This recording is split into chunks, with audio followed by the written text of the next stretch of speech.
சிம்மம் ராசிக்காரர்களுக்கு இந்த ஐப்பசி மாதத்தை பொறுத்த வரைக்கும் உங்கள் ராசிக்கு அதிபதியான சூரியன் புதன் மற்றும் செவ்வாயோட சேர்ந்து உங்கள் ராசிக்கு 3ஆம் இடத்துல முயற்சி ஸ்தானத்தில் இருக்கக்கூடிய காரணத்தினால தொழில் ரீதியாக ஒரு புதிய முயற்சி செய்வீங்க அப்படின்னு சொல்லலாம். உங்கள் தொழில்ஸ்தானாதிபதி அப்படின்னு சொல்லக்கூடிய சுக்கிரனும் உங்கள் ராசிக்கு தனஸ்தானத்தில் இருக்கக்கூடிய காரணத்தினால நீங்கள் எடுக்கக்கூடிய அந்த புதிய முயற்சி நிச்சயமாக வெற்றி உங்களுக்கு தான்.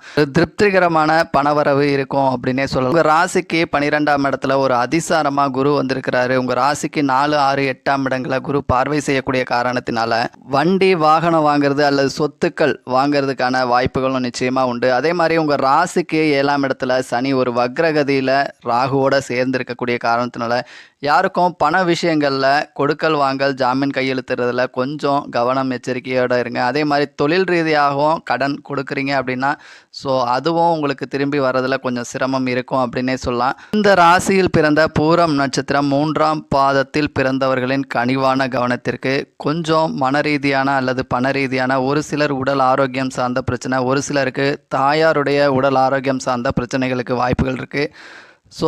இந்த பூரம் 3ஆம் பாதத்தில் பிறந்து இந்த மாதத்தில் ப்ராப்ளம் ஃபேஸ் பண்ணிகிட்டு இருக்கீங்களா இல்லையா அப்படின்றத மறக்காமல் நம்ம சேனலில் கமெண்ட் செக்ஷனில் தெரியப்படுத்துங்க. மேலும் விவரங்களுக்கு ஆஸ்ட்ரோ ஆதிரன் சேனலை சப்ஸ்கிரைப் பண்ணுங்கள், லைக் பண்ணுங்கள் நண்பர்களே.